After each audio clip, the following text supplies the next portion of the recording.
Hi, Rolly, Rene, Ravin, Rockris. Hello. Hello. Hi, Edison. So, eto, tuturuan ko kayo mag-cupping. Natutunan ko sa Singapore, no? So, ang kailangan nating materials for cupping ay bowls. Pwede yung ceramic, mas maganda pag ceramic. Ito, wala kang ceramic so, ano na lang, glass. So, kailangan ng 1 bowl for every type of coffee. So, aayusin nyo yung bowls nyo, yung parang sa mapa, geographically. So, yung nandito sa aking left, sa Amerika, sa gitna, Africa, tapos sa right, ang Southeast Asia. Okay, tuloy tayo. Okay. Yeah. So, materials nyo pa, kailangan pa natin ay 1 glass of water.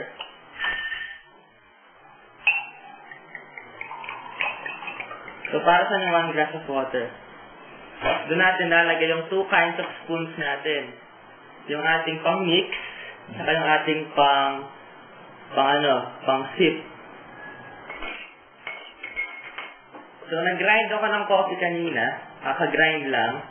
So, let us assume na coffee ito na galing sa iba-ibang lugar.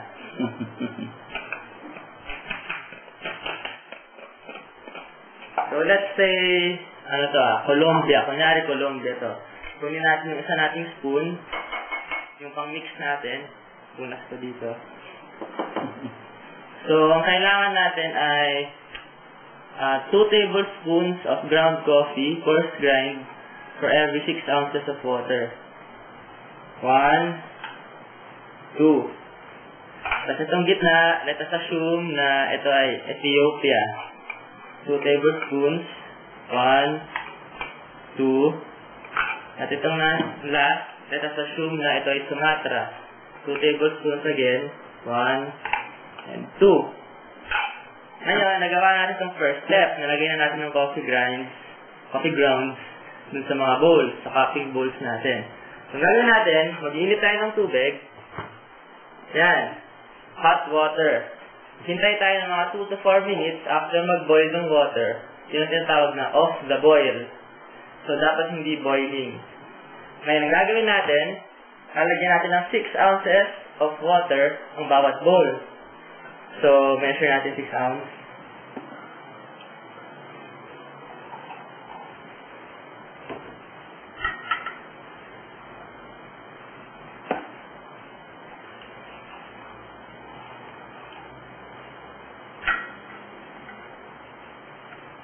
Yan.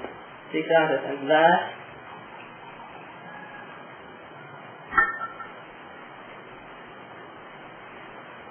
After that, i-shift natin siya for 4 minutes. Dapat saktong 4 minutes. So, ito for 4 minutes to,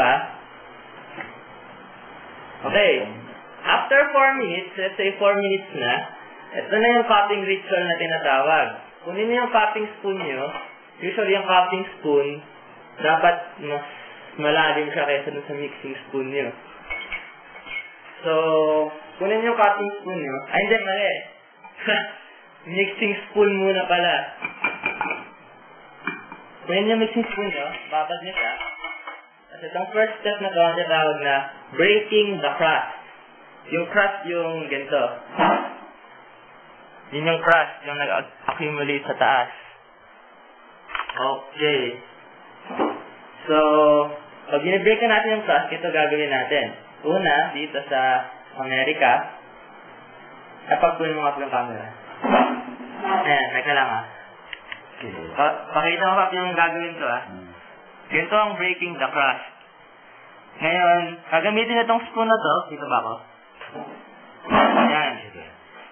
Gagamitin itong mixing spoon nyo. Ang gagawin nyo, i-break nyo yung crust ay itong nasa taas. Gagantoyin nyo siya. Tapos, hamuin nyo. This will give the impression kung anong magiging flavor ng coffee nyo. So, ito yung first encounter natin with the coffee. Ganyan-ganyan na lang yung spoon nyo. After that, babad nyo yung spoon nyo. break niyo yung crust. So, habang binibreak niyo yung crust, nagkakaroon kayo ng expectations dun sa coffee na yun. Okay. Hugas. So, may expectations na tayo dyan. Break the crust. Anong aroma niya? So, may expectation na tayo kung anong maging lasa ng coffee na to. Okay. Next. Okay. Ngayon, it's time para tikman na yung coffee. Pero bago tikman yung coffee, kuha pa na isang spoon. Dapat yung identical. Yan, identical. 2 identical spoons. Pang-scoop natin to. So, itong forma niyan. Kaya na? Ganyan. Ngayon, dito sa likod ko pa. Ito yung pang-scoop natin dun sa nag-accumulate na sediment sa taas. So, ganyan yung spoons nyo. Pag-meet sa gitna, tapos i-scoop out nyo yung sediments. Scoop out. Meron talagang nabibiling mga spoons para sa pang-scoop out. Wala kaming ganun, so itong ordinary spoon na lang, dinner spoon ang ginagamit ko. Okay? Kasi yung spoons na yon, sakto yon dito sa bowl. So, pinapakita ko lang sa inyo yung proper method. Next. Proper method ng cupping. Standard to sa lahat ng pagka-cupping. Simutin nyo lang yung foam. And last.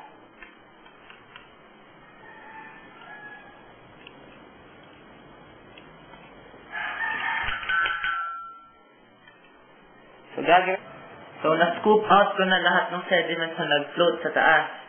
So, magka-cupping na tayo. Kunin natin yung cupping spoon natin.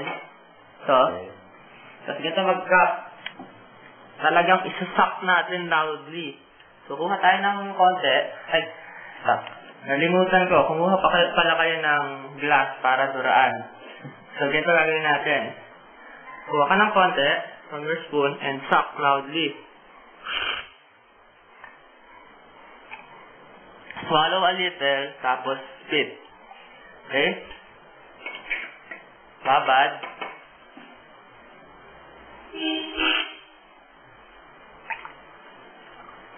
Babad.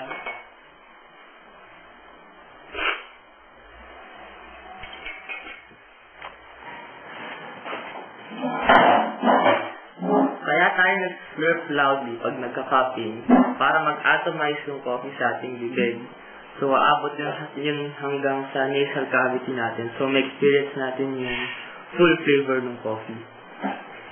Okay. So, gagawin nyo yun repeatedly from each region.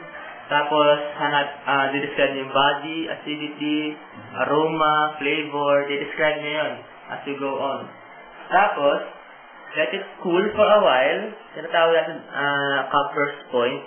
Tingnan natin yung lasa after it cooled down. Kung ganun pa rin ba yung lasa niya or naging bitter ba siya. So, kunyari, malamig na, no? After 4 minutes. Take note. Ganun pa rin ba yung lasa niya? Is it a good coffee pag cold na or bad na siya? So, ayun. Ganun mag-cupping. So, pwedeng more than 3. Pwedeng marami yan. Pero dapat i-follow yung steps katulad ng tinuro ko yun. Okay? So, see you. Sana may natutunan kayo sa akin. Bye-bye.